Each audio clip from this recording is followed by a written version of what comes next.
What's happening? What's happening? What's happening? Of course, you know it's your boy B Hot Radio shouting. Stepping in the building, I got a hip hop legend, icon, one of my favorite artists and producers of all time, / actor in this thing. DB David Banner, what's good with it, boss? I appreciate it, man. I'm so proud of you, man. Plaques and new offices and lights and shit. I'm trying to do like a BannerVision in this thing. It, man. You feel me? Come on now. Come on. Banner, God Box 2. Yeah. What's happening with this thing, man? We're gonna wipe them. Ooh. We're gonna wipe them. Like straight up. It's crazy because I really think because of the type of person that I am, I really haven't allowed myself the space to get the respect that is just. Yeah. And I think that's just a Southern thing. I think we just good people. Facts. You know what I'm saying? But that shit don't, motherfuckers forget about you. You feel me? Yeah. So like, you know, I solid A&R'd it. And, all right, now solid. Like we came. Yeah. Now, I mean, with that God Box 1, you whipped out CeeLo Green, Big Crit. I mean, a Pimp C sample in that thing and a whole lot more. Yeah. What are you breaking out the box for this one? 2 Chainz. Ooh. Tip. My God. Juicy J. Raheem Devon. Yeah. Who else, bro? It's a lot. Oh. I actually care, bro. Don't get it while it's up, man. You already done gave up enough shit. Oh, we got them. No, it's a lot more. Okay, so what was the creative process behind this one, though? This one gonna be different. I want to come back after the album is released. Yeah. Because people are not gonna believe this shit. You know what I'm saying? I just had to channel new energy and sort of meet the world where it is. Yeah. It's observation of what the world is today. And I think some people gonna be heartbroken. And some people gonna be real fucking happy. Yeah. But either way, we on their ass. Musically, like, I'm challenging anybody. Like, find a weakness in it. Yeah. You know what I'm saying? Find a reason not to give it to us. I mean, verses all the way down. One surprise is too that I'm happy about too is Devin the Dude. Ooh. Yeah, that Devin is on there too. But when people hear the full lineup, yeah, I really think, yeah. Talk to me about surviving COVID-19 though, Banner. I mean, what was these last year and a half or 2 years been like for you trying to maneuver in this new world we done found ourselves in right now? Well, actually, bro, our company, we 4 to 6 times profit. That's right. Like we quadded up, to be honest with you. We didn't double up or triple up. Yeah. Like I think we were prepared. You know, I saw, I can't say that. I can't say I saw it, but Katrina was my COVID. Katrina was okay. You know, what really showed me that it can all be pulled from you. Because what people don't remember, like if you go back and really look at it, and I didn't realize it until later, when Play dropped, yeah, that is when records first stopped selling. Ooh. So my album came out the first wave of when records really stopped selling. Yeah. So like I got the #1 single on the radio. We thinking 700, 800,000. You know what I'm saying? Yeah. And so like when you know, I think we did like 250, 300,000, but at that time, you know, that wasn't much for the type of record that we put out. And it sort of showed me that shit can be taken like from you. Yeah. You know what I mean? And from that point, I just decided that we was gonna go back to our old grind. Yeah. You know, got us an office. Yeah. Put a team together. You know, when it got Regina. What up, you know, Regina? Salih. Yeah.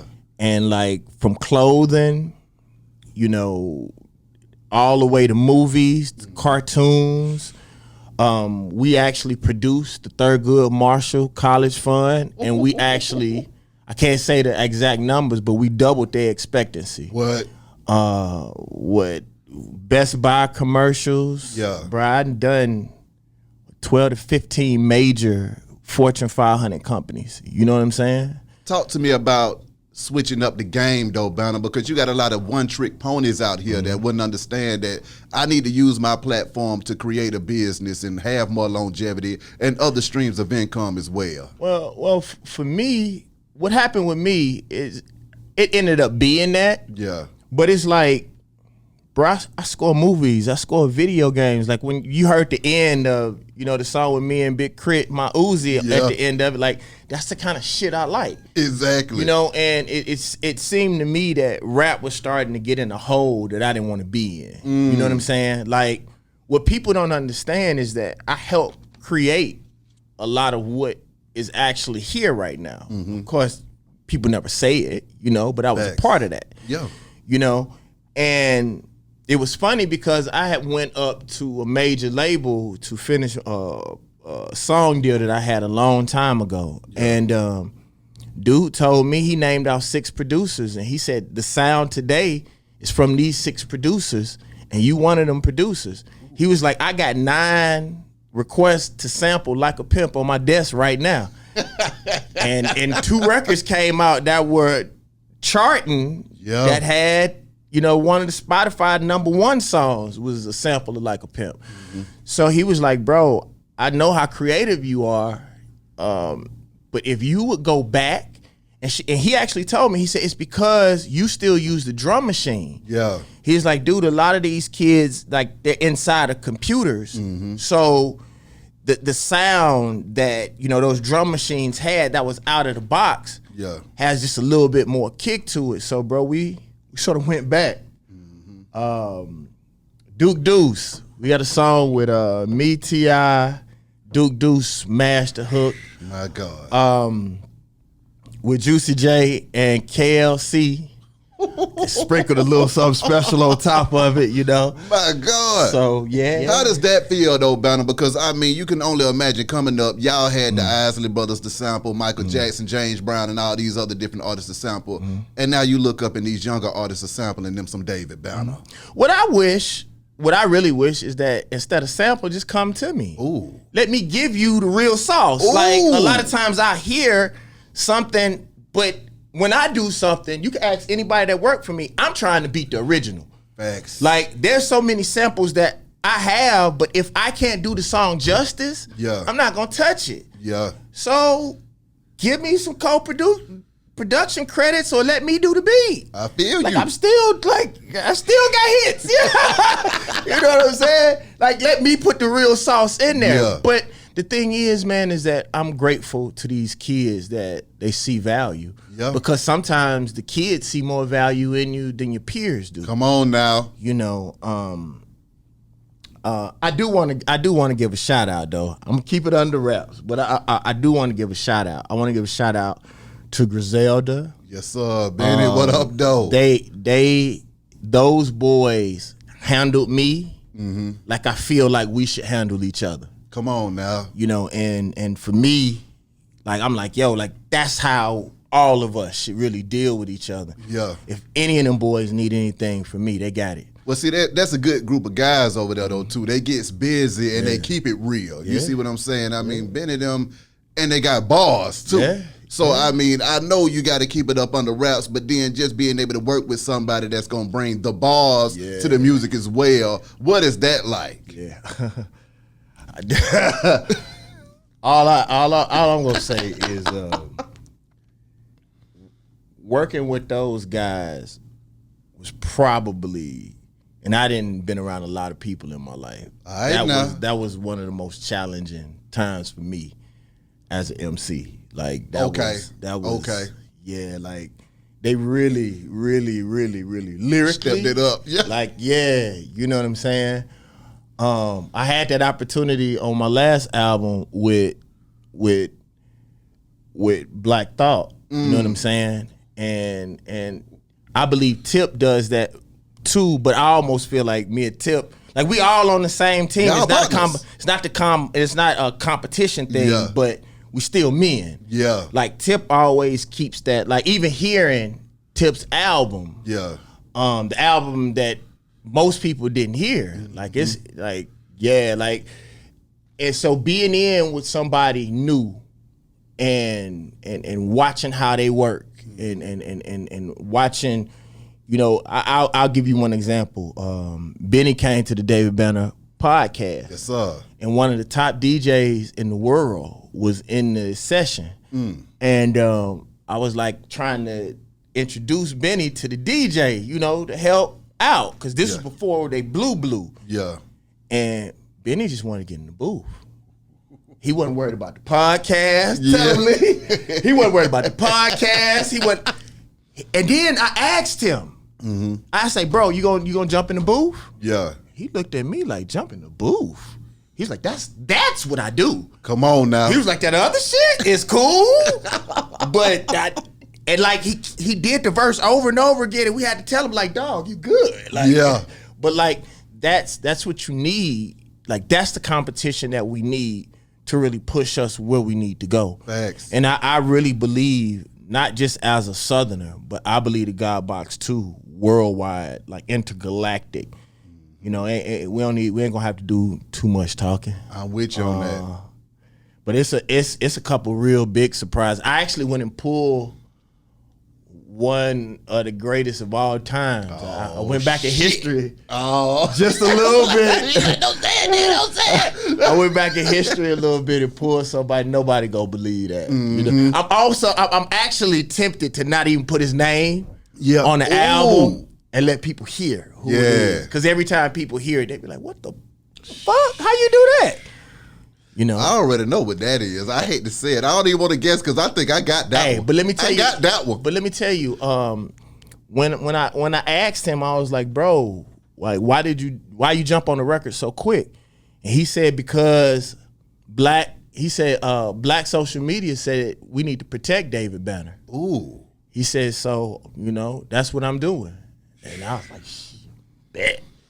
Banner, talk to me about the podcast, man, because I thoroughly enjoyed that as well. Right. Some of my favorite episodes, the one with Pimp was off the damn chain. Right. The one with the Goody when y'all had to hit the booth at the same time. That was crazy too. Right. So what was that like going into that podcast field and raising hell? So it's crazy because we had stepped into the podcast game a little bit early. Yeah. And it was before it really got popular amongst black people. And I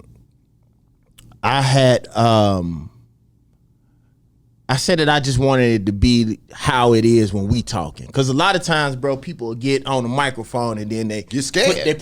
Not just get scared, but they put their personality on. Yeah. Like the way that our podcast is the shit that we talk every fucking day.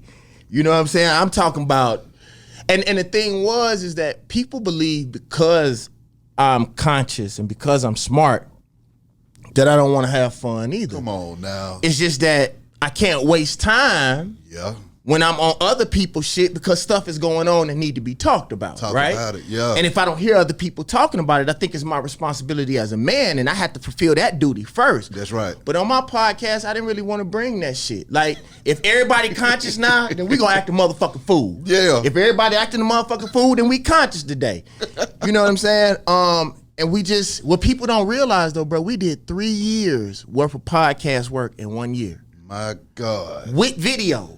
You know what I'm saying? Because my podcast was always meant, or our podcast was always meant to be a TV show. That's right. You know what I'm saying? We only pulled it back to a podcast to practice. Mm-hmm. But it's like, you know, to be around people that I love, that's my friends that I die for. Yeah.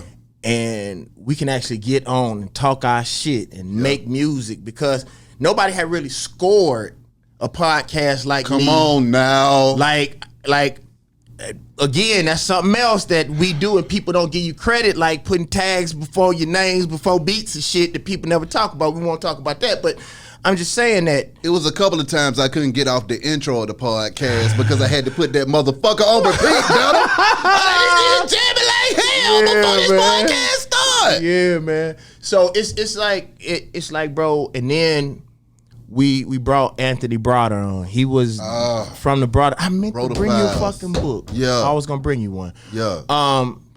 He was the introduction to consciousness for me. So for him now to be a friend and a mentor, to be able to bring him on, and it was funny because I had showed the map Like now, the episode that we had of Monique was the top viewed one. Yeah. But then when Anthony Browder pulled out our timeline of African people, and the whole timeline went across the whole fucking room, and about this much is the history that white people talk about. Yeah. And the existence of white people were only this much, but our timeline went all the way across the room. And I remember when I first got the timeline, I put it across the floor in my house, and Salih got down and was looking at it, and he was like, bro, Yeah. like this, why they don't teach us this shit? And I was like, bro, because we'd be free. Yeah. If we knew that we created mathematics, then we wouldn't be talking about math. It's hard. You Come feel on what I'm now. saying? So to have him on there, man, and talk that shit, and then he called me and said that he had a 800% rise in his business because That's what we supposed to be of doing. our podcast. Exactly. Bro, we have helped, but what's eight businesses?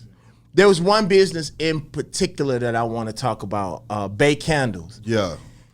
Bay Candles was inspired to start their business because of us.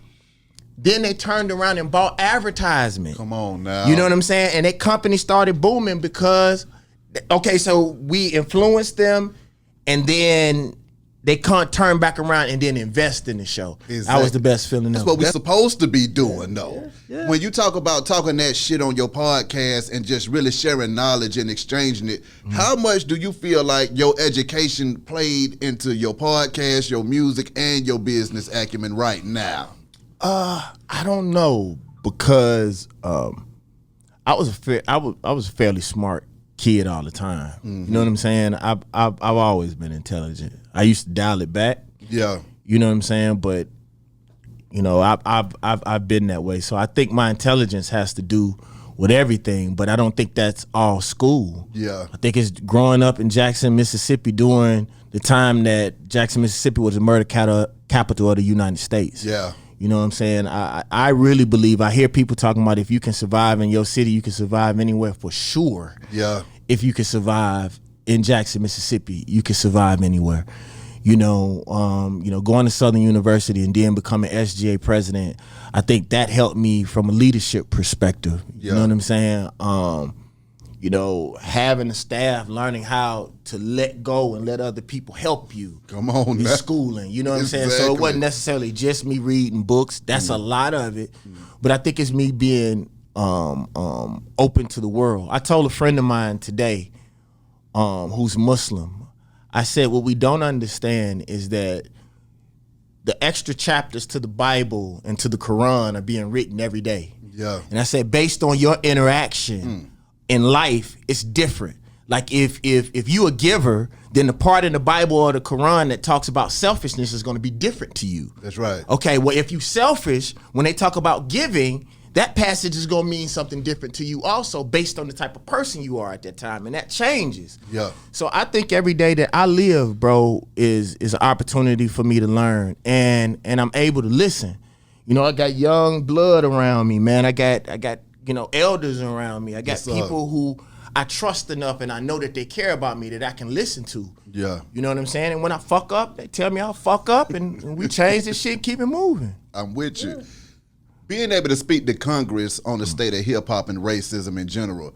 When are you going back in there to speak again? And what was that like the first time when you went in there raising Cain? All right, so I tell you this crazy shit. My homeboy Elwood Muhammad. Yeah. So I wasn't nervous until right before I got ready to go in. My homeboy told me, he was like, bro, you know you about to debate with some of the smartest people on this planet. Some of the most powerful people. He's like, do you know where you are? And then I was like, no, not really. And this right before I'm about to walk in this bitch, right? Then I started thinking about that shit like, oh, fuck. You know what I mean? But no, I was really prepared for that, man. And that was a crowning moment because what people don't understand, it was really going at our First Amendment rights. Yeah. Like, they passed laws. I even watched while I was sitting in Congress how they took bills inside of other bills. Yes, sir. So they may have a bill, you know, about black violence or protecting cops who don't need protection. They may slide that in a bill about water. Yeah. And so when the whole bill is signed, then anything that's encapsulated inside of that there bill is can go. passed, Yeah. right? So I'm watching all this shit that we not paying attention to, and I'm like, whoa. Yeah. So like to be able to represent, you know, hip hop and show these kids that, like, yeah, the shit that they talked about in the streets about me, that was a part of my life, but that wasn't all of it. Yeah. I think people think we're a monolithic people. And I think Tip said it best when he was on the Breakfast Club. Like Angela Yee said, you know, you a pimp, you a father, you an activist. Like, which one are you? And Tip was like, I'm all of them. Exactly. I'm fucking all of them. Ain't none of it fake. Exactly. You know, so for me to be able to use my intelligence, and then if we, you know, have to go in another direction, we could do that too. You know what I'm saying? However they want to do it. What do you think about nonsense becoming common sense nowadays, Banner? I don't pay attention to ignorance. Just to be honest with you, bro, I think what happens is when intelligent people spend too much time focusing on ignorance. The problem that I have is that, you know, we allow certain people to speak for us when they shouldn't. You know, I fault the interviewers a lot of times. It's, you know, who to ask what questions to. You know what I'm saying? And for some reason, black people have allowed, you know, me and Salih talk about this all the time. Like, just because you had money back in the day didn't mean that you weren't lame. Yeah. You can hang out, we'll spend your money, but you know you fucking lame. We know you fucking lame. You fucking lame. Yes, sir. Right now, it seems like followers and having some bread or the bag is the past. And even the so-called elders, even the so-called tough motherfuckers are letting people buy who shouldn't direct our fucking culture. And if they do, it should be by themselves, and it shouldn't be a blanket like this is us. Like, no, you fucking lame. Exactly. You know, and for me, I just try to focus on us doing us. Like, I can't worry about nobody. I don't care what nobody else is doing, because I believe in the end, it's only gonna be asked what I did. Yeah. You know what I'm saying? Yeah. So I really don't give a fuck. And if people choose ignorance over me, then that's what the fuck you get. Yeah. Like, cause that's how I feel. Like, motherfuckers will come to me when it's revolution time, but you didn't support me over here. I'm not fucking with you. I'm not gonna let you just use me, and I got a staff to pay. I got a grandmother on my motherfucking staff. Thanks. So you want to give your money to the motherfuckers who treat you like crackers treat you. They treat you just like fucking crackers treat you. But then when you need help and ain't no money involved or ain't no assistance or support, then you go get the other motherfuckers who been trying to love on you for life. Oh, no, not me. No, we changed our focus this year, bro. I feel that. You know, our focus in our company is employing people. Yeah. So, like, that's the reason why I hadn't been on the front lines talking a whole bunch of shit, because the real truth is, and I keep forgetting this man's name. I have to remember his name. But a wise man said that you can't lead the people. You can't lead the people unless you can feed the people. Come on now. So, you know, I could talk to Salih about doing better. Yeah. But if I can help his lifestyle, he at least consider me. Come on now. Cause he be wanting to bust motherfuckers' head all the time. Salih over there, crazy hell. And I be like, no, bro. Like, it's a better way. But I always tell him though, bro, don't lose your wolf. What was it like need it. scaling that business though, Banner? Because a lot of times we try to do everything ourselves. So being able to release that authority and being able to delegate at the same time and bring folks in that you can trust to take that ABannerVision to another level. What was that experience like for you? I have this thing that I say about women, and it applies to everybody. So it's not just about women. Yeah. You can only trust people as much as they can trust themselves. What I mean by that is, if, you know, if your girl give a good back rub, you can't trust that she won't get nobody else a back rub. All right now. Now, if your girl don't give back rubs, the only thing that you can trust that she won't do is give a back rub. A good one at You know least. what I'm saying? Yeah. So you can only trust people as far as they can trust themselves. Yeah. I watch how Salih handle his own business. Yeah. I watch how the type of person he was as a man. Yeah. Like when I met him, he was always on time. He always had his shit together. And I never forget, I gave him a test. He made some hats for me. Yeah. Because he designs all the clothes for the company. Saw it. And I was listening to him on the phone. He didn't even know I was listening. He was on the dude about his hats. This was for him, right? Yeah. Then I ordered like a small number of hats, and I listened to him on the phone with the dude. He had the same conversation, but was more adamant about my hats. So what I'm saying is I can only trust the type of businessman and how he handles himself. I'll make it even easier to you. If a motherfucker is talking shit about another person to you, best believe that you're probably getting that say, do I gossip about people? I don't gossip about people, generally. I don't say nothing about it ain't my motherfucking business. That's right. So that's what you can trust from me. Come on. That if I say something, I'm gonna say it to your face, or I'm not gonna say it at all. You can only trust me as much as I can trust myself. If you're an honorable motherfucker. So I looked at what Salih did. I watched Regina. Regina and Jazzy Faye were the first two people to let me in the studio. You know, and Regina treats my business the same way she did when she had the power, when I was begging her to let me in Outkast studio. Yeah. She treated me the same way. Yeah. So now I employ her, she treats me the same way, and that's the reason why I honor my folk. Come on. And the other thing is Salih's a fly motherfucker. So I know my clothes gonna be fly. Cause he don't like whack shit. Come on. And so speaking of, bro, what we got here? What we got on here? the bag. That's the real. Look at that bag. Oh. Let me pull it out, Banner. Let me pull it out. Oh, nigga. Come on. You done came with the real deal in this Open thing. up, yeah. Oh, hell yeah. Hold up. Oh, I'm over here going. You got cups. Exactly. Shit. Goddamn, get this thing open in here. I need these. I needed these. Oh. So, and these the slides that just came out that matched that. And I gotta give Big Gip credit for that, cause the flip flops and the socks and the sweatpants. DavidBanner.com. Oh man, but like even with that, bro, like we understood that when people think about black and independent, the first thing that most people, that white people have influenced us to think is that it's cheap. Everything about our shit. You know what I'm saying? It's ours. Yeah. Like we're in the process. Oh, I gotta tell you about that too. This is it right here. This what I came here for. Like we manufacture our clothes. Like, you know, when we started off, we was like everybody else printing our shit on somebody else. But no, we manufacture our clothes. Now, our clothes are manufactured for us. Yeah. And I actually want to have a conversation with a couple of business people that I care about here in Atlanta. And like the next level is manufacturing. Yeah. Period. You know, we want to get to the point where, you know, my real dream is to do one major project where white people are not connected to it at all. And that has nothing to do with racism. It has to do with sustaining our own communities. Exactly. Because I believe people respect you more when you don't need them. Of course. You know what I'm saying? So like our clothes, our music, everything that we do, I want to get to the point when I deal with corporations, all they got to do is cut the check. Come on now. We know all the actors because I'm an actor. We know we got the cameras and everything that you need, the music. Just cut the check, give us the whole bag, and we're going to come back with a product.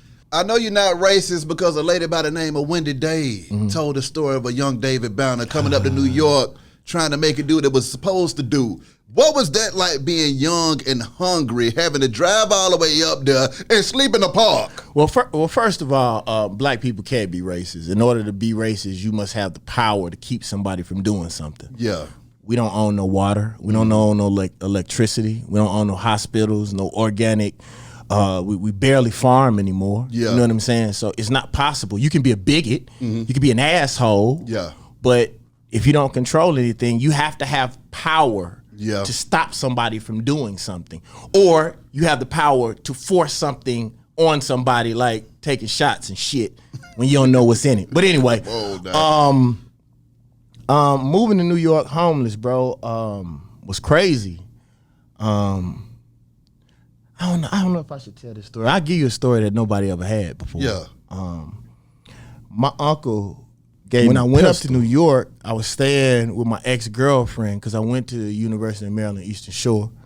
I was staying with my ex-girlfriend's mother who stayed in Trenton, New Jersey.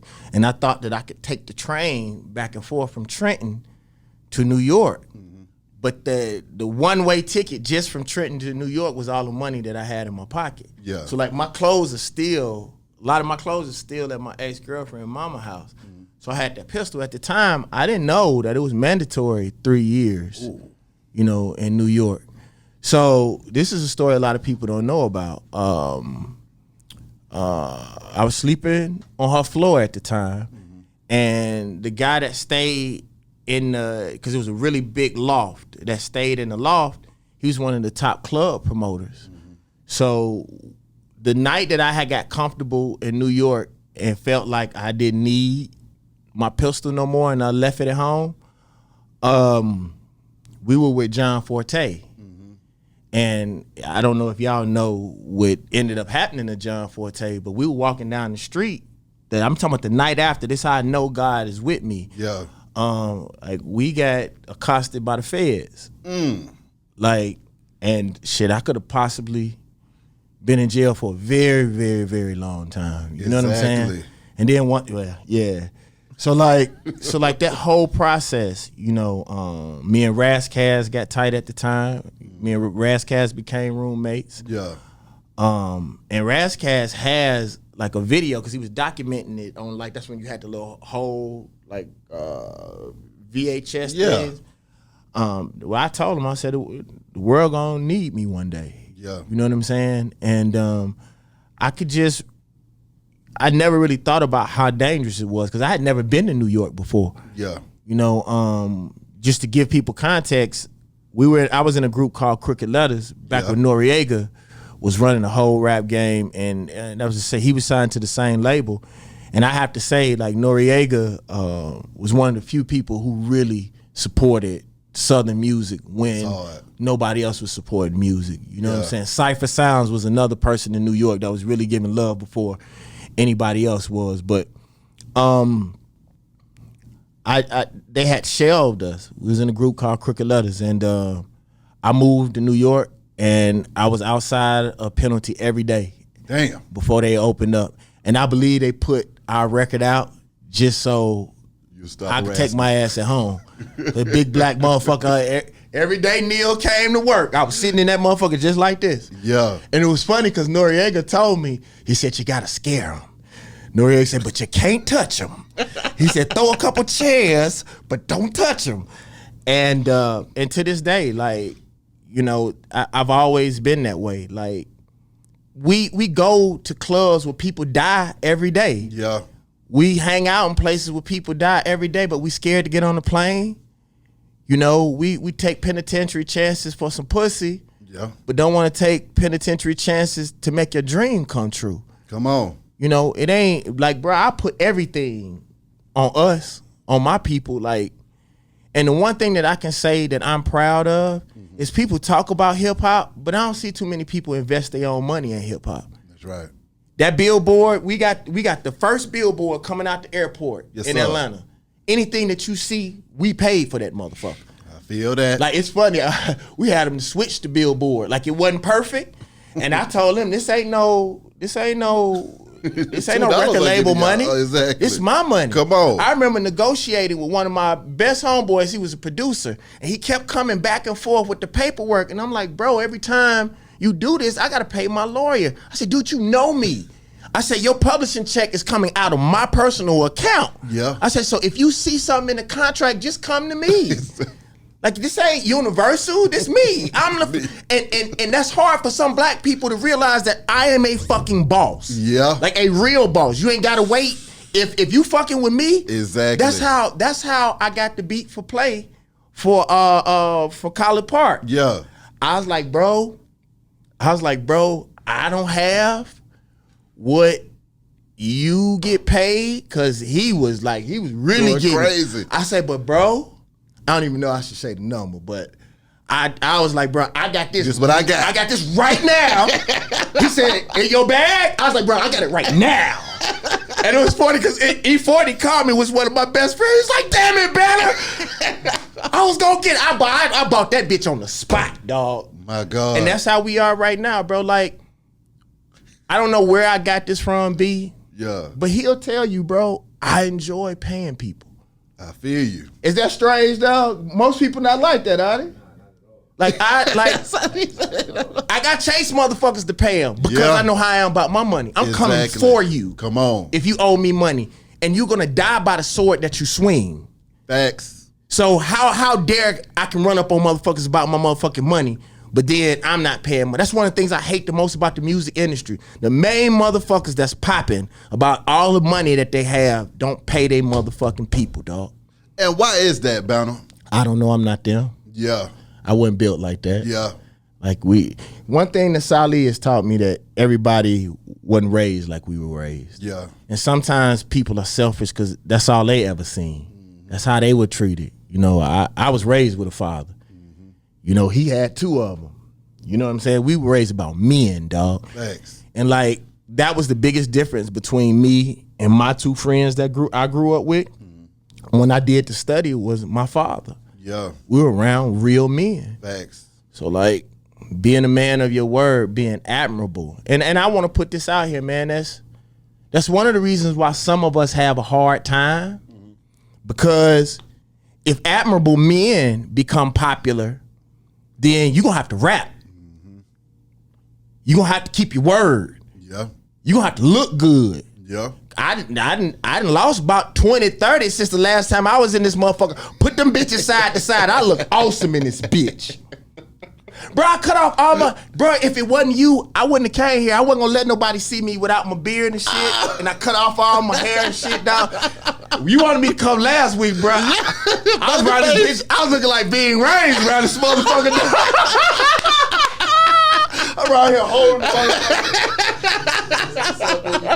Jumping down the street with him, man. Yeah, man. This motherfucker laughed at me, bro. He laughed at me so hard, dog. I feel you. But no, man, I do want to say this, man, about you, though. Yes, sir. The realness that you brought back to the game, bro. You did something that we do on our podcast, bro. Yes, sir. When I come to interview with you, I don't feel like you're going to sneak some shit on me, some bullshit on me. Facts. We did a Marion when he was going through some of the hardest times in his life, and he went back and told his management and his security people, like, I'm coming back to the David Banner podcast. Come on now. Because I knew that young man was catching hell from everywhere. And I could tell how happy he was. Because I had one question that I did want to ask just so he could clean it up for the people. But I realized he didn't give a fuck what nobody thought. As long as he and his family were happy, he didn't really give a fuck. Exactly. So I said, I'm not even going to ask that shit, dog. He don't even need me to clean his own shit. If he wanted to clean his shit up, he could clean it up himself. Exactly. And he brought his brother on, and you give me that same feeling, bro. And you are a representation. You're not a caricature of the South. You are. Yes, sir. And I appreciate what you're doing, man, and to watch the growth. You know what I'm saying? Yeah. And we know, you know, most people chase after who, like, that's something that we don't do on our podcast. If everybody else got you on their shit, I don't want you. Yeah. I'd rather go get somebody, like, one of my mentors in that type of shit is Monique. Yeah. Like, Monique's night show was one hard. of the best night shows I've ever seen. And she would give people opportunities who she would go back and get Keith Sweat. Yeah. I remember she did Black Sheep one time. Like, she went and gave people opportunities. And that's one of the things that we try to do. It's like, we got some really powerful friends. Yeah. But, like, if you notice, man, some of my best homeboys I haven't brought on my podcast yet because it ain't time for them yet. Come on. You know, I don't want to even burn that up. Exactly. You know and I appreciate you, man. And that's the reason why, between you and I, I'm on a fast right now. So I ain't even in my right state of mind. I'm a little loopy. But, bro, you don't never ask for shit. And people always say they fucking got you. And most of these, excuse me, I mean it the way I say it, most of these niggas ain't men of they fucking word, dog. I feel that. So if we say we got each other, we got to show each other that. Because we ain't been doing no interviews, have we? Yeah. Nah, I feel you. But you called me. Exactly. I had to get you on here. See, my thing is, Bounty, we from the South, and you grow up with conversation every day. Yeah. How many times did you hear your mama them having those conversations, and your mama wasn't no celebrity, but it was entertaining, and you learned, and you enjoyed hearing it. And that's one of the things that I said I'm going to bring in my podcast. I'm going to just have conversations with real people about real things, because you don't have to be that or this to. But what will happen by you doing that, people will feel comfortable. Like that story about New York. Yeah. I don't think I've ever told that story before. But I trust you. Yeah. Enough. You know what I'm saying? Yeah. Because it was certain things I had to, he's teaching me that because I get on. Gotta edit it. Yeah. I get on and just talk some shit, and some of that shit can be held against me later on. Yeah. You know what I'm saying? But like when you give people space, you know, I think that's something that Nori and them do with the drinking. Yeah. Because like I went on Drink Champs, I wasn't expecting to get drunk. But like they was switching up the liquor. I got so fucked up on that motherfucker, I just had to hold it together. I was fucked up. I'm talking about I was all the way. The second time I went on that bitch, I had to get a car service. Fuck around, get me in trouble in Miami. You got in trouble. Wasn't that the second time? Oh no, that's when I got in trouble. Yeah. I got in some real bad trouble. Yeah. I got a real question though for you, Banner. What's that? You having all of that education, still finding yourself homeless, but still achieving massive and ridiculous success. For all of those students that are coming out of college with that education, what was your mindset in that gap right there that allowed you to still manage to fulfill your destiny, goals, and dreams? Homelessness was not, homelessness was a choice. I've always been a good looking motherfucker. I could have shacked with a couple broads. Yeah. You know what I'm saying? For a minute I did that. But I was actually watching Master P. And I was reading a couple of books and I realized there's two types of people that usually make it in the world. There's rich people who can show you exactly where you need to go or introduce you to the people that can help you, or people who either they make it or they die. I didn't have any access to rich people, so I had to burn the bridges. I remember reading. I think it was The Art of War. Yeah. I think it was The Art of War where they talked about this guy. He had 2,000 troops, and they were fighting against I think 30,000 troops. And when he brought the boat up, he burned the bridges. He burned every fucking boat. Yeah. They said the only way y'all gonna make it off this island is if we win. Man. And that's basically what I did. Dog, if I didn't sell a CD, I didn't eat. Yeah. When I used to come back and forth to Atlanta, I used to stop at the gas station on E, and if I didn't sell a CD, then I wouldn't get to Atlanta. My God. I remember I used to press up on white folks. I was big and dusty and had long ass beard. Yeah. And I'd be like, you want my CD? They would give me $20 just to get the fuck away from them. You know what I'm saying? Like, seriously. I feel then you. I broke down because I was a producer. I had 10 major artists when most people who were independent could only afford 1 or 2. Yeah. But I had like 10 major artists. I'm talking about from Pimp C to Raz Cass. Like, I mean, it went all of UGK, the whole 9. Young Bleed at the time, like Jim Crow at the time, and just so many people on my CD Jazzy Faye was because I was a producer. Yeah. So I broke it down and I was like, shit, even if you paying $1 per feature, you don't give a fuck about me, you gonna get your money's worth. Like any way that it took for me, I had already broken down how to sell it. Yeah. And I never forget this. This happened to me. This white lady, she's about 50 years old. I was at the gas station selling my CDs, and she said, "Hey, you not gonna sell your CD to me?" She said, "You don't think I know who you are, David Banner?" Ooh. She said, "Sell to everybody. I'm a fan." And from that point on, I didn't give a fuck who it was. Yeah. I'm selling that motherfucker. And a lot of times I knew people were scared of me. Yeah. So I'm gonna push up on you even more so you could want me to get me. I remember a motherfucker gave me $30 one time and was just like, "Hey bro, just back up." Exactly. Yeah, okay. I appreciate it and I backed the fuck up. But what I was saying was like not having, Yeah. you know what I'm saying, is what pushed me. The crazy thing about it is I was making so much money, but I was putting all that money back into, you know, I could have went and got a house or somewhere, but I built the studio inside the van. Yeah. You know what I'm saying? And that's where that story came up for me having a studio inside of my van. Yeah.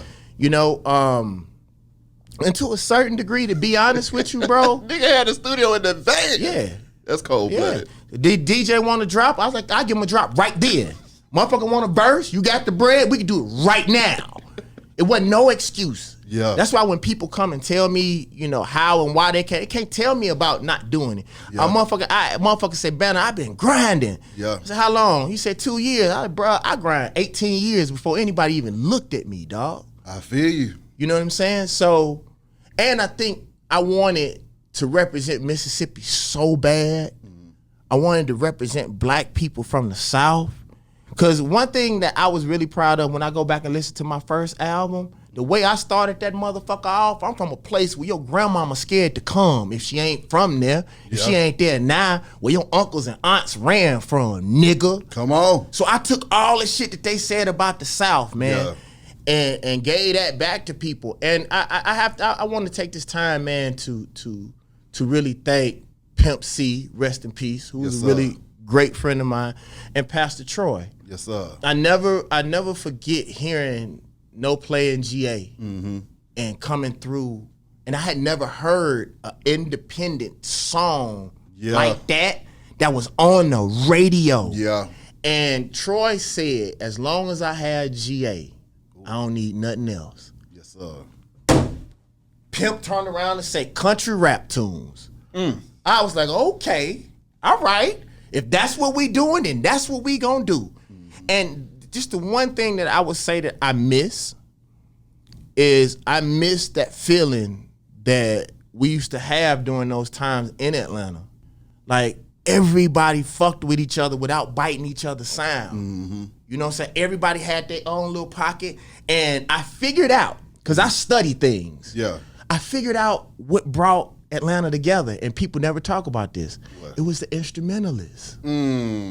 Craig was playing on everybody's shit. You know what I'm saying? All the keyboard players, the different engineers. The live instrumentation that was in Atlanta, it sort of brought everything together, man. You know what I'm saying? And you know, somebody may be a little bit more bass heavy. Some may be a little bit more hip hop. You know what I'm saying? Somebody may be more what people think now is trap music. But at that time, it was a group of instrumentalists that tied everybody together, man. And I miss, you know, because once everybody got money, it's like everybody just went to their own corner. You know what I'm saying? It's like we all used to, just the camaraderie that we had, you know, the people that used to stay at each other's house. You know what I'm saying? Where we recorded shit at, man. You know, I never forget, man, me and Tip stayed, I think it was in Mac Boney's auntie's hair shop for a whole weekend, because Tip wouldn't drive in Cobb County. He like, man, I ain't got no license. I ain't got no license. And we would get there on Friday and stay there to Sunday. I mean, because he was like, bro, if something happened, I'm going to be in jail at least Monday. You know, and we did, you know, we did some of the greatest songs. Like, you know, we did Rubber Band Man in the fucking bathroom. I gotta ask you this because you brought up Troy, and one of my favorite songs is "Fuck Them Niggas." When y'all came together and put that banger together, what was that energy like? And then just talk to me about that track as well, because that shit was crazy. Well, what's crazy about it is I have been producing for Troy. If you go back and listen, I have been doing beats for Troy, because Troy was actually, the studio was over there. You know how I go to my house the back way by the airport? Fulton Industrial. That he was over there, he had a whole studio over there. Yeah. And so I really got an opportunity to see that early. You know what I'm saying? I had some opportunities, man, to be with some of the biggest artists in the world early in the game, just as a producer. You know, and his passion and, you know, his the way that he really felt about Georgia was real. Yeah. That wasn't no playtime. You know what I mean? And it really showed me that I could do the same for my people. Facts. You know what I mean? So like, by the time me and Troy had got together, me and Troy had knew each other 5, 6, 7 years. And if you really go back and like look at some stuff, you'll see on a lot of that stuff, it was 1, 2 David Banner tracks, you know? Shout out to Pete, you know what I'm saying? Little Pete. Yeah, man, Pete got one of my banger, like David Banner bangers, you know what I mean? But I do want to say one thing really quick about Troy. Yeah. That I don't think people really give him credit for. I think Vice Versa is one of the deepest songs Ever. in history of any type of music. Yeah. You know, and the more that now we start seeing where we are in the world, My God. most of this shit that they teach us is a fucking lie. Yeah. So Troy was basically like, what if heaven is hell and heaven is, you know what I'm saying? Yeah. If heaven is hell and hell is heaven. Exactly. What if they lied to us about everything? Everything. You know what I'm saying? And if you really look at this shit now, like I'll give you something really, really simple. You remember how they always told us milk was good for you? Come on. That shit is cow puss. Puss. That's a fucking lie, dog. Exactly. It's probably singularly one of the worst things for the human body. Yeah. You know what I'm saying? They lied to us. I used to drink gallons of milk thinking that shit was Big making and me strong. better. Yeah. Yeah. You know? So Christopher Columbus, he didn't even make it to America. That's on. a fucking lie. That's a fucking lie, dog. Yeah. They hid Jesus at the time I'm talking about darker than midnight. Yeah. It was all African people there at the Yeah. time. And they hid Jesus amongst African people. So if Jesus existed, then Jesus definitely is not white. Come on. But if they hid him amongst Africans that's darker than me and you, then if you gonna hide somewhere, you gonna hide amongst people that you fit in with. Come on. But that's neither here nor there. And Troy, I don't even believe, you know, Troy really knew. I think he was in the spirit of something that was much Yeah. higher than himself when he recorded that song. And I remember being in the club, and because I'm in music, if you listen to his overdubs, they get louder and louder. Yeah. So he went, yeah. And he went, yeah. Then I mean, I'm like, yeah. I'm like, what the fuck? That ain't even mixed right, but that's dope. What the fuck? You know? I'm with you. Like, and from that point, I realized, man, and then if you listen to these kids, I think they are a reflection of the vibe that Troy and John put out, because you couldn't explain that pain. Yeah. Charlie Braxton from Jackson, Mississippi once said, it's that feeling when you was a slave and you had to go out in the motherfucking fields and just scream because you couldn't put your hand on that cracker neck yet. Exactly. So like, it's a vibe. Yeah. You can't even really explain that, man. And I just think that Vice Versa is one of them songs that they should teach a class about, bro. I agree. You know what I mean? I agree. Pimp C, Get Buck.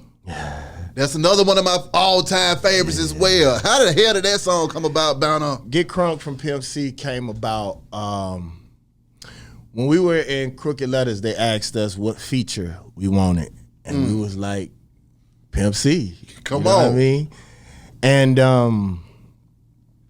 we came down and we did the record, and that's not actually what we got tight at, but I'll tell that after the record. We came down, record, Pimp. We went to Pimp House, and if you go back and listen to that record, that was actually Rock Box from Run DMC.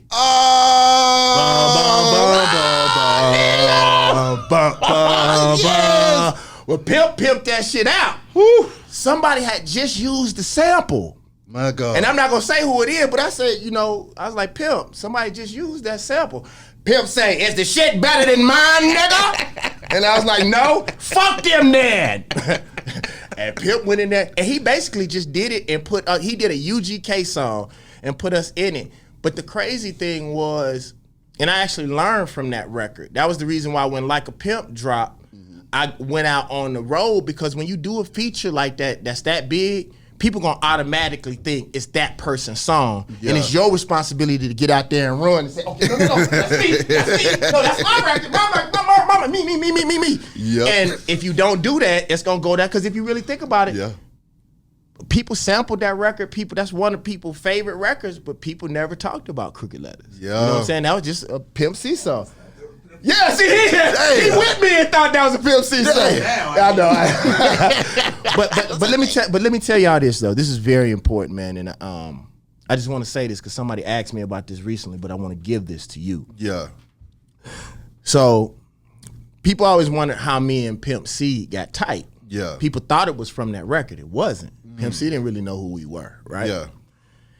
When Like a Pimp blew up, Pimp was in jail. And I was making all this fucking money off of this man's voice. Yeah. Like, don't get it wrong. Like, that beat jamming in the motherfucker. I actually think Like a Pimp, that beat, one of the hardest beats in hip hop history ever. I don't give a fuck. Yeah, like, I'm with you. It's just certain songs that when the motherfuckers come on, you know what it is. It's funny. He rapped one time and it was over the Like a Pimp beat, and this was like 10, 12 years before I met you. Yeah. But my point was, I was like, man, I gotta reach out to this man. Yeah. So I start calling people. I found his address in jail and I wrote to him. Then we started talking, and I knew people were sending him pictures of naked women and stuff. I said, I'm not gonna do that. Pimp started on like keyboards, producing on keyboards, and he wanted to learn how to work a drum machine. So I took Polaroid pictures and took square pictures of the drum machine so he could line the bottom of the pictures up. Yeah. And then I taught him how, or gave him the instruction how to work the MP through those pictures. My God. Then I everywhere that I went, because of his voice, I sent him pictures of it. Yeah. So if he in jail and I'm in Europe, and I'm in Europe because of his voice, he could at least see that. I wanted to give him vision. Yeah. Outside of that, ever since then, me and him were like this, bro. And Pimp C, what people don't understand, him, Scarface, E40, and Snoop were like in the music industry, like my mentors, and the name those names, but like Pimp C was the only one who understood coming from a town, a small town, and blowing up. Yeah. Like, the people don't understand the pressures of everybody looking at you as, because a lot of times when you're popular in a place that doesn't get that kind of light, people actually feel like you are stopping them from being successful.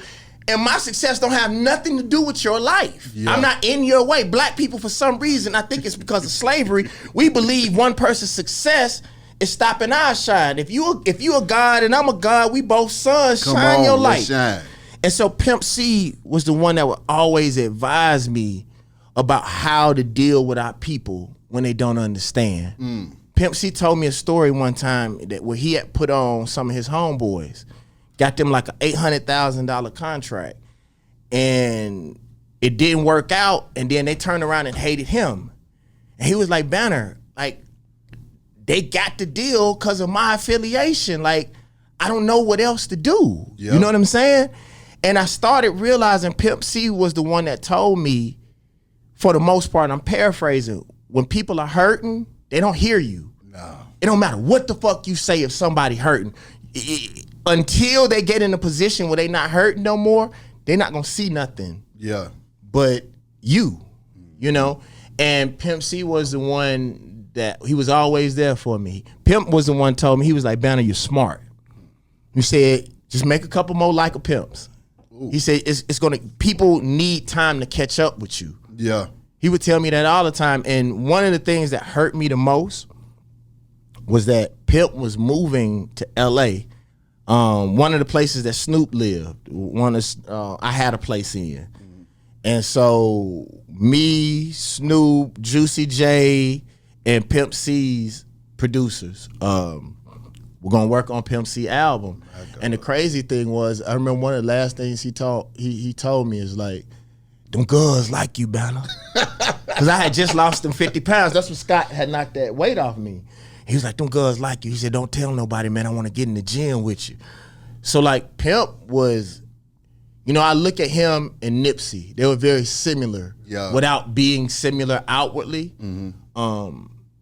People don't even remember that I had Nipsey on my album like, what, 10, 15 years before he came out?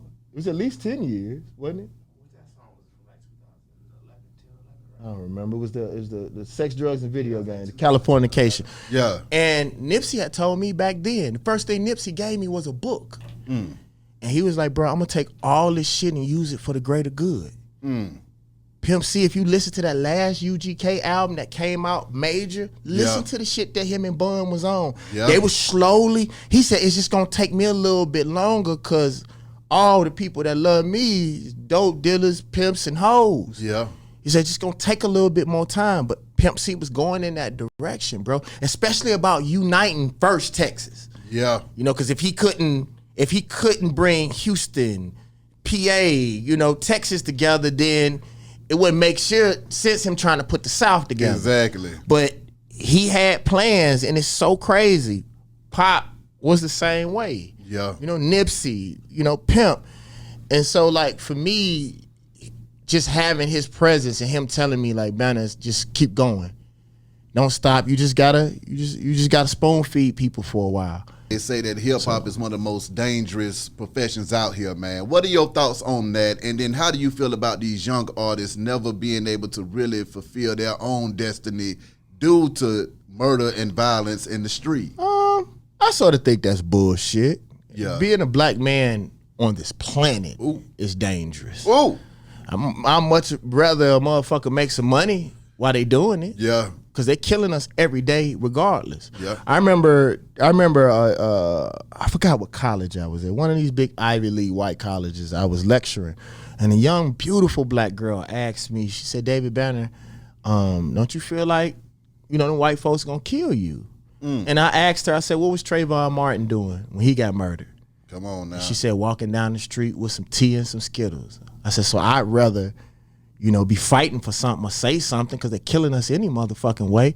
That's one of my biggest criticisms with our people. Like, if you die, you gonna die. Yeah. So you taking penitentiary chances and death chances doing the bullshit. Why you can't take them kind of chances when they rape a little black girl or they beat our grandmother up or they bomb a motherfucking church?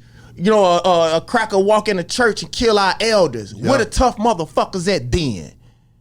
Niggas is hella tough. Yeah. And then hella pussy at the same time, dog. Come on. You know what I mean? So like for me, bro, the thing that I'll say, man, is just be bold in whatever you gonna do. If you gonna pimp everybody.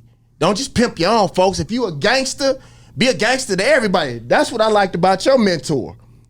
Cause your mentor hung that white boy over the side of the, you know what I'm saying? Like, if you a gangster, you a gangster towards everybody. Yeah. You know? And so like for me, I just think that once we start loving ourselves, like I love black folk. Yeah. And I study our people. So and a quick example of that, you know the reason why we have haters so bad in our community? Out to me. It's because during slavery, when one slave would escape, they would beat every slave on the plantation nearly to death. So we started connecting that trauma. They say that the trauma that Jewish people have, that Native Americans have, that African people have, it's passed down through your genetics at a cellular level. Oh. So when we see a motherfucker, that's why when somebody get out of prison, we'll throw a party for him. But if a motherfucker, you know, open up his own business, we won't support him. Or we feel like we'll run to every other person and let them have stores in our neighborhoods. And I want to tell y'all something really quick about technology. Yeah. Any motherfucking company that comes to your community that won't allow your children to bag groceries or be a teller, they shouldn't be in our communities. If people not working at the register, and another thing I want to say, and because I like when you make your clips, so I'm gonna look directly at the camera. I love technology. Yeah. But black people are running towards anything white people do. If black people don't have a vested interest in the technology, then our people shouldn't be using it. And I'm gonna tell you why. One of the things that I hear black people talking about all the time is cryptocurrency, right? Thanks. Which is cool, but just like Instagram, just like Twitter, as soon as these white folks, as soon as they feel like you're doing too much, what did they do to the Honorable Minister Farrakhan? The Honorable Minister Louis Farrakhan. Yeah. They took him off of social media. He wasn't doing the shit that these crackers be doing. He was just telling the fucking truth. So you mean to tell me that you're gonna put all of your money online too? So they can see everywhere you spend, every fucking where that you go, and if they decide that you a threat, they can push one fucking button and all your money gone? Nigga. And I mean that when I say I nigga. Bro, don't I keep cash around in case we gotta run? Don't I keep pistols around in case we gotta run? 3 months, right? That's my. I keep 3 months worth of shit. So if we gotta run, even if we gotta go sell fucking mango and fish, I don't give a fuck. 3 months. If we can't get it together in 3 months, fuck that shit. We dead. Straight up, dog. But for real though, if I'll just say this, man, and I do want to say that I'm thankful. Yeah. I am one of the few people who hip hop allowed to grow up. You know, I'm one of the few people who I did switch up. Andre did it early. You know what I'm saying? I seen something, and I wanted to help. And people have really been supporting me, and in a way that is amazing. Not like they support them crackers, not like they do Louis Vuitton and Gucci, but I'm able to pay my people, and we growing. When you spoke of that money earlier, and you were saying you were making a lot of money, but you was putting it back into the business, and then you got to a point where you were making more money than you could spend. What was the difference between those two banners right there? The young Banner, I was crazy, bro. I had a saying that I chased after my dream so long and so hard that when I raised my head, I realized I ran off and left everything else. I don't have no children. I had to go find sustainable relationships. Like I used to stay in the studio 2-3 nights, like at a time. And I realized, I looked up one day and I had used my success and my success as an excuse not to be a great friend. I realized like my little brother needed me. Yeah. But I just made sure that mom had money for him. Yeah. But he needed his big brother. Yeah. You know, there's some things that I heard about, like with my little brother, that I would have handled. Yeah. But that they kept away from me. Yeah. You know what I'm saying? So I realized that I had to balance that shit off. Salih wants some of the old David Banner back. I'm trying to bring some of it back. He was like, we need that run one more time. But like I want to just balance life off a little bit. Yeah. You know, what's the basketball player that used to, David West, right? David West said something so amazing about basketball players. He said that white people have us wanting to be great basketball players so bad that they make us forget about being human beings. And now that our kids are only concerned about the bag, if you're a great basketball player, that's not an excuse for you being a fucking asshole. Come on, man. You being a fucking asshole. Like, you still should get your ass beat. I believe some of these niggas need to be snatched. You know? Answer me this though, Banner. In that chase for the money, was there any happiness that you were able to obtain during that time while you started to see your bank account grow, or was it one? Because I had somebody tell me the other day, I'm pissed because I didn't embrace the journey. I didn't at all. You see what I'm saying? So what are you supposed to do? Because that journey seems like folks is going through hell the whole time, and then the bag kind of pops up out of nowhere. So I mean, what the fuck? The crazy thing about, and me and Salih talk about this, because I haven't really seen somebody as young as he is, and it's because his brother. What's the biggest gap between you and the brother next to you? The closest one? Yeah. 9 years. Yeah, like 9 years. So like his brothers was listening to the music we listened to, so his soul is old. Yeah. But we were talking about the fact that like I worked so hard, bro, that I didn't enjoy none of this shit. My God. And like, because we were from the South, I was always very particular about how people viewed us. Yeah. And that's something that Tip actually taught me, bro. Like, people looking at us. Because that's the reason why, if you remember how bad I used to wild out on TV. Yeah. When Tip, when I peeped Tip always had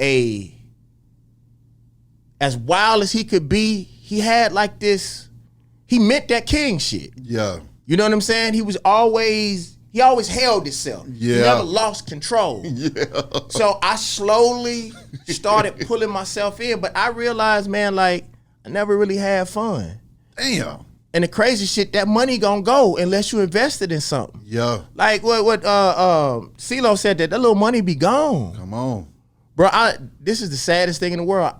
most of my money deteriorated in the beginning because I didn't pack clothes. You know, if you on tour 7 days a week and you buy an outfit every day, you know, even if that's $400, you know what I'm saying? Times 5 days in the week, then times 4, then times 12. Yeah. You know what I'm saying? But what I will say is that the difference between me and other people is this is what's gonna surprise most people. I'm just actually getting started. Like the shit that we doing now, people wouldn't believe. We just got finished with a Best Buy commercial. Damn. You know what I'm saying? So like, motherfuckers be a lot of I never forget this. This really happened, bro. There's no cap at all. I was in LA one time. Dude was drinking at the bar. He was trying to be an asshole without being an asshole because I'm a little bit too big to be an asshole. Yeah. But he was like, "Hey, David Banner, we ain't heard you in a minute." No bullshit. My Gatorade commercial. I did the second biggest Gatorade commercial in history. It happened to be on TV. Damn. The old me would have been like, "Yo, pussy ass nigga, I'm all around you, motherfucker. You need to be where I am."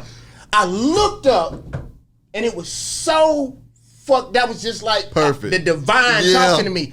I was like, "Bro, I'm trying my best." Come on. Sipped on my drink and left it at that. Ooh.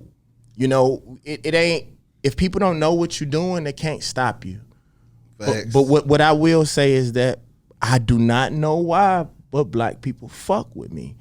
I'm just trying to find a way to make it make sense so that we can benefit in this time, because I think actually we losing it, but I'll say about 2 years ago, we got an opening where we can actually make some systemic long-term changes. Yeah. And other groups have been really coming in, snatching what we built.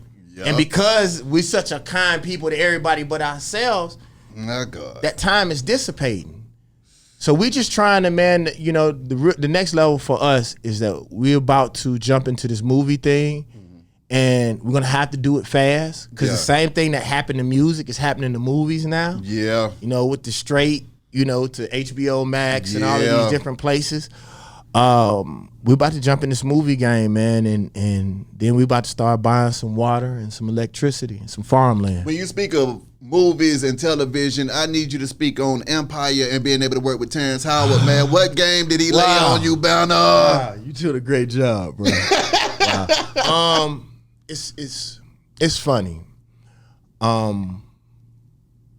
Terrence Howard was probably one of the real game changers for me, because he let me in. Like, he said he saw danger in my eyes. Ooh. He said, "You're gonna be a great actor if you choose." He's like, nobody has really pushed him. He said that I pushed him the most, more than anybody else on that show. My God. And he said, "If you want this, you can have it. But let me tell you what he taught me." And he didn't do this in front of everybody. He pulled me to the side. He told me Denzel did this to him. Damn. He pulled me to the side, took me all the way down the street in Chicago. And I guess I was a little nervous and didn't know I was. And I was doing this. Yeah. And slouching a little bit. And he said, "What does an animal do when they're scared?" He said, "They either tuck their tail or protect their genitals." He said, "You have influence in our community, and those kids are gonna stand how you stand." Yeah. It don't have nothing to do with the words coming out your mouth. Yeah. It's your presence. Yeah. He said, "Stand like a man, bro." Yeah. And he said, "Don't make my job easy." He said, "Believe every time we got a scene, I'm trying to take that motherfucker." He said, "So know I'm coming for you. Come for me." Shit. Shit. And then I'm gonna tell you something that they probably don't want me to tell y'all. Like, Salih is not a trainer, but he's in one of the greatest, probably in shape better than anybody that I know. I started training with Salih when I was doing Empire, so I was sort of jacked at the time. He told the producers, Cause they had me dressing like I was from the 80s. And I was like, I usually bring my own clothes because I like being fly. I represent a certain group of people. Yeah. Remind me to tell you what Nitty told me about acting. Remind me of that because I forget. But Terrence told him, put that boy in some dope clothes. Let him be a formidable opponent to me. You know what I'm saying? Like, look at that boy arms. Like, show his fucking arms. Exactly. Do something. And from that point, they start putting me in some fly shit, and we start chopping. But this is what I'll tell you. They try to paint Terrence as a problem. He is not. He has certain standards that he wants for black people. Yeah. And he's not going to let anybody make black people look bad. Yeah. And he means that with all his... He sat down and let me into his life, and he didn't have to. He showed me. Like, there's certain things I can't talk about because that's his life. You don't have to talk to him about it. But he said, Banner, this is the reason why this happened. And it happened this way. And I was like, damn, sort of like what Mr. Moody did for me in business. Yeah. And Terrence actually said, Banner, if you want it, you could take this game. He said, because certain things that people have to make up, you've lived it. Yeah. He said, so it ain't acting from you. You just have to find it. Yeah. And you have to learn how to melt it in with the character that you playing. You know what I'm saying? And honestly, bro, that changed everything. And I appreciate Terrence, bro. Like anything that dude need, I'm here for him, bro. And what you say, Nitty say? Oh, so me and Nitty are tighter than anybody will ever know. Yeah. We have some stories that we should probably, the movies that you want to make, the TV shows you want, we could take some of me. Anyway, Nitty a real one. Nitty called me when I was doing The Butler. And he don't know how much this impacted my life. Nitty's always going to be Nitty, first of all. He calls me and says, now this is when I'm super woke, Banner. He say, nigga, I'm sitting in the motherfucking movie, shawty. I seen you up there with Oprah Winfrey. He say, now, niggas from where we from, come on, that shit don't exist. We know who you are. Exactly. And to see you on the motherfucking screen next to Oprah Winfrey lets me know that I can make it too. Shit. A lot of times we living for a purpose that's bigger than us. Yeah. There's a few people who I would, and most people don't know this about me, that I like to put my motherfucking hands around their neck. But the peace and the love that we show other people is bigger than me putting my hands on them. Yeah. So us being peaceful towards each other means more to these kids, because we can't tell these kids to stop gang banging and killing each other if we don't get along. Yeah. That's actually something that me and Tip talked about. Like, bro, we gotta show love for each other more outwardly. You know what I'm saying? Yeah. So that these kids can see. How can we tell them to fuck with each other and we don't fuck with each other outwardly? Come on. And that's when we made more of an effort to stand for each other, bro. So like when Nitty told me that, bro, it let me know that more people are looking at us than we ever know. You talking about Nitty Beats? Yeah. Okay, now that's my dog, Nitty. I would have jumped in there earlier, but I know Nitty. That's my homie. That's my homie. Yeah. Did you get a chance to holler at Oprah while you was on set? Nah. Okay. I didn't. Okay. I have a tendency, bro, when I'm on set, I don't play. Mm-hmm. You know what I'm saying? Because I already know. I think, people respect me a little bit more. A lot of people don't know how extensive, how much work I've done, you know what I'm saying, as an actor. Because the real truth is, and Lee knows this about me, I don't like to acting like being David Banner. That's not acting. Mm. You know what I'm saying? Yeah. Like me with a whole bunch of pistols and shit, that's real life. Yep. It's real. We was worried coming up here. We were like, hope they ain't got them.